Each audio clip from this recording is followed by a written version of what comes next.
बिस्मिल्लाहिर्रहमानिर्रहीम। अस्सलाम वालेकुम नाज़रीन, आप देख रहे हैं प्रोग्राम उलसी वंडा। मैं असदुल्ला खान वज़ीर आपको खुशामदीद कहता हूँ। नाज़रीन, आप भी सोशल मीडिया पर और टीवी चैनल्स पर देख रहे होंगे कि जो बहस आजकल जारी है फ़ाटा के हवाले से, कुछ कबायली जो है वो चाहते हैं कि फ़ाटा को KPK में ज़म किया जाए और कुछ कबायली ये चाहते हैं कि फ़ाटा को अलग सूबा बनाया जाए। जो फ़ाटा के पार्लियामेंटेरियंस हैं, वो जितने भी पार्लियामेंटेरियंस MNA और सेनेटर्स हैं, वो तमाम इस बात पर मुत्तफ़िक है कि फ़ाटा को KPK में ज़म किया जाए, मगर दो सियासी पार्टियाँ, मौलाना फजल रहमान की पार्टी जमीयत उलमा इस्लाम और महमूद अचकज़ई की पार्टी PK मैप, वो इस बात से इख्तिलाफ़ रखती है और उनका कहना यह है कि फ़ाटा में रेफरेंडम कराया जाए। फिर उसके बाद अगर कबायली जो है वहाँ पर कबायली हजरात हैं वो फ़ाटा को KPK में ज़म होता देखना चाहते हैं तो फिर फ़ाटा को KPK में ज़म किया जाए, या फिर अगर कबायली हजरात ये चाहते हैं कि फ़ाटा को अलग सूबा बनाया जाए तो उन्हें अलग सूबा बनाया जाए। इस पर आज तफसीलन बात करेंगे। हमारे साथ टेलीफोन लाइन पर भी मौजूद होंगे सलीम साफ़ी साहब, और जमीयत उलमा इस्लाम का मौक़िफ़ जानने के लिए मुफ्ती फ़ज़ल गफ़ूर साहब, और इसके साथ साथ हमारे साथ शाजिगुल अफरीदी भी हो गए जो फ़ाटा के पार्लियामानी लीडर भी हैं, इनको कहा जाता है। और फ़ाटा के लोग क्या चाहते हैं, उनका मौक़िफ़ क्या है, वो हमें बताएंगे खैबर न्यूज़ के ब्यूरो चीफ़ जाहिद वज़ीर साहब। हम सलीम साफ़ी कॉल पे लेंगे, उनसे जानेंगे कि वो फ़ाटा को KPK में क्यों ज़म होता देखना चाहते हैं। नाज़रीन, अगर बात की जाए फ़ाटा की तो 70 साल से भी ज़्यादा अरसा होने वाला है जब से पाकिस्तान मर्ज़ वजूद में आया। 1947 से लेकर अभी तक फ़ाटा में पाकिस्तान का आइन, जो पाकिस्तान का आइन है, वहाँ पर लागू नहीं है। और इसके साथ साथ जो अंग्रेज़ ने 1901 में FCR का कानून दर्ज किया था, अभी तक वो FCR का कानून फ़ाटा में लागू है और वही फ़ाटा का कानून चले। इस वक्त हमारे साथ टेलीफोन लाइन पर मौजूद है सलीम साफ़ी साहब, सीनियर तजज़ियाकार। अस्सलाम वालेकुम। अस्सलाम वालेकुम।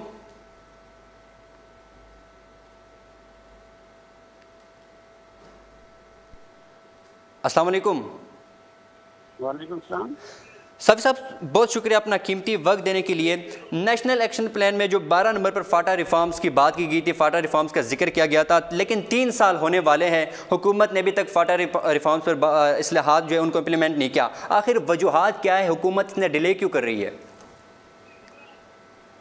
मेरे ख्याल में इसकी वजूहात तो कई हैं। एक तो ये कि मियां नवाज शरीफ साहब इस दौरान पाकिस्तान के हुक्मरान रहे और आप जानते हैं कि उनकी तरजीहात में कभी भी छोटे सूबों के मसाइल वो सरफहरिस्त नहीं रहे। ये सिर्फ कबायली इलाकों का या खैबर पख्तूनख्वा का मसला नहीं है, बल्कि बलूचिस्तान के साथ भी उनका यही रवैया रहा, गिलगित बल्तिस्तान के साथ भी रहा, कश्मीर के साथ भी रहा, हत्ता कि पंजाब के अंदर जनूबी पंजाब के साथ भी उनका यही रहा और सिंध से मुतालिक भी यही रहा। उनकी तवज्जो और सरगर्मियों का मरकज़ जहां उनका वोट बैंक है वस्ती पंजाब ही रहा। दूसरा, चूँकि इसके लिए पैसे की ज़रूरत है जी और पैसा इस दौरान वो डाइवर्ट नहीं करना चाहते अपने हल्का इंतखाब से दूसरों की तरफ। मसलन आप देखें कि सीपैक तो हर हवाले से मगरिबी रूट करीब भी था, वो चीन भी उसको प्रेफर कर रहा था, लेकिन मियां नवाज शरीफ साहब ने उसमें दूसरे सूबों के हिस्सों को अपनी तरफ डाइवर्ट कर दिया। एग्जैक्टली, फ़ाटा को इतना हिस्सा नहीं दिया गया कि बलूचिस्तान जो कि गवादर जिस पे बुनियादी हक पहले सीपैक पे उसका बनता है या फिर गिलगित बल्तिस्तान का बनता है, ऐसा ही आज भी गवादर में लोगों को पीने का पानी में असर नहीं है, लेकिन उस सीपैक की आड़ में उन्होंने लाहौर में ऑरेंज लाइन और क्या क्या कुछ बना दिया। तो खुद जो उनकी कमेटी ने जो प्रपोज किया है ट्रांजिशनल पीरियड के लिए, वो डिविजिबल पूल का अगर कि पहले 6% प्रपोज किया गया था और अब इन्होंने 3% कर दिया है, लेकिन वो 3% भी 100 बिलियन से ज्यादा बनते हैं और जाहिर बात है कि इस इलेक्शन ईयर में वो उसको वहाँ ले जाना नहीं चाहते। तो मियाँ साहब ने बड़ा अच्छा इस मामले में एक डर्टी लेकिन अपने हिसाब से बड़ी अच्छी सियासत की थी कि वो ये लोगों को बता रहे हैं कि देखिए मैंने तो ये आपके लिए सिफारिशात तैयार कर ली, लेकिन अब चूंकि 2 लीडर जो पख्तून भी है वो नहीं मान रहे हैं, तो इसलिए हाँ जी, इस पर बात करेंगे। साहब, मौलाना फजल रहमान ने जो एक स्टेटमेंट जारी किया है कि उन्होंने कहा कि जो फ़ाटा को मर्ज करने की जो बात की जा रही है उसके पीछे भी अमेरिका साम्राज्य का दबाव है। इस पर आप क्या कहेंगे, ये स्टेटमेंट उन्होंने ये जारी क्यों किया है?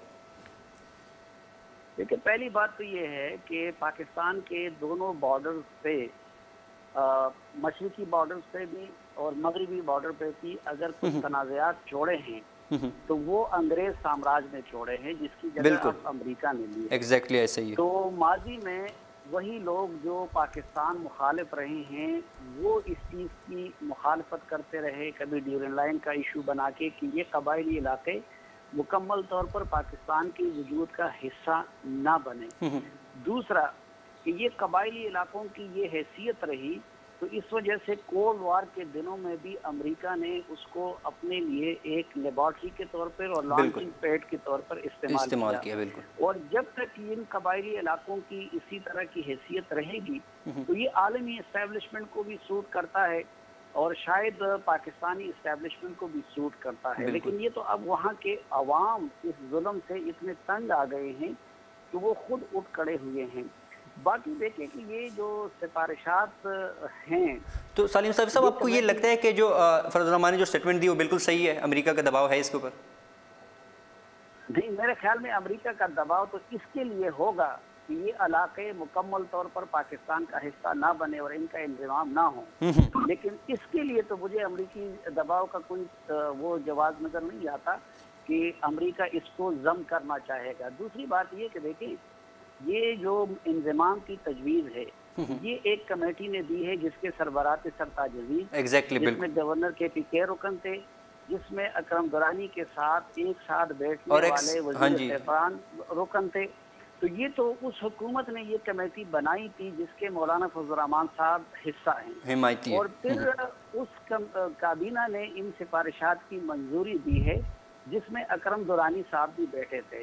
जब कमेटी बनी उस पर मैंने एतराज़ किया, शाहजीबुल साहब ने किया और लोगों ने किया, पीपल्स पार्टी MP ने किया, लेकिन मौलाना साहब ने और चकजई साहब ने उस पर एतराज़ नहीं किया। फिर उस कमेटी ने ये अपनी रिपोर्ट में ये दावा किया कि हमने तमाम स्टेक होल्डर को कंसल्ट किया और उस वक्त भी इनकी तरफ से कोई मुखालिफाना बयान नहीं आया। तो अब अगर ये अमरीकी एजेंडा है तो फिर तो वो हुकूमत अमरीकी एजेंडे को पूरा कर रही है जिसके मौलाना वो हिमायती और निकल जाए।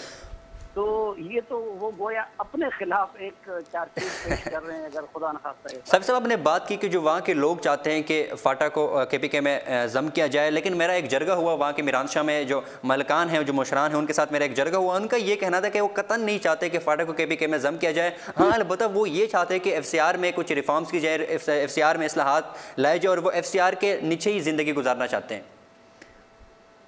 देखिए, पहली बात तो ये है कि ये जो अभी तक इस निज़ाम को वहाँ पे रखा हुआ है, तो एक तो मैंने आपको बता दिया कि आलमी और मकामी एस्टैब्लिशमेंट के लिए ये एक लेबॉर्ट्री की हैसियत है। जो भी नए तजर्बे करना चाह रहे थे, वो ड्रोन टेक्नोलॉजी को आजमाने का हो, अफगानिस्तान में अपने स्ट्रेटेजिक मकादात पूरे करने, उसको उन्हें इस्तेमाल किया। दूसरा, इस निज़ाम का मुहाफिज सबसे ज़्यादा जो रहा है वो रहे हैं वहाँ के हुकूमत के मरात याफ्ता जो मलकानान थे या पॉलिटिकल एजेंट जो कि वहाँ के बादशाह बने होते हैं।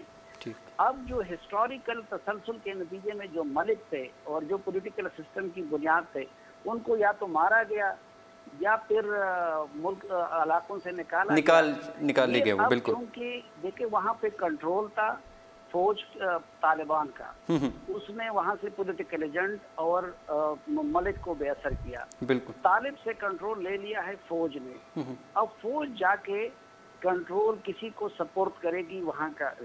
हम ये चाहते हैं कि बजाय इसके कि आप जाली तौर पर अब मलकान के इंस्टीट्यूशन को बनाएं, जाली तौर पर आप दोबारा पॉलिटिकल एजेंट के उस मुर्दा घोड़े में वो जान डालें, तो उसकी बजाय इलेक्टेड नुमाइंदों को और ब्यूरोक्रेसी को निजाम सपोर्ट कर दे। सब मुख्तसरन ये बताइएगा कि फाटा का जी वो जो चंद मलकान रह गए हैं उनको पॉलिटिकल एजेंट यूज कर रहा है। बिल्कुल, और 500 रुपए देकर वो उधर बैठते और हुकूमत का जो बोलते वही उनका बोलते हुकूमत किया। देखिए दो इसकी ये रेफरेंडम की बात करते हैं।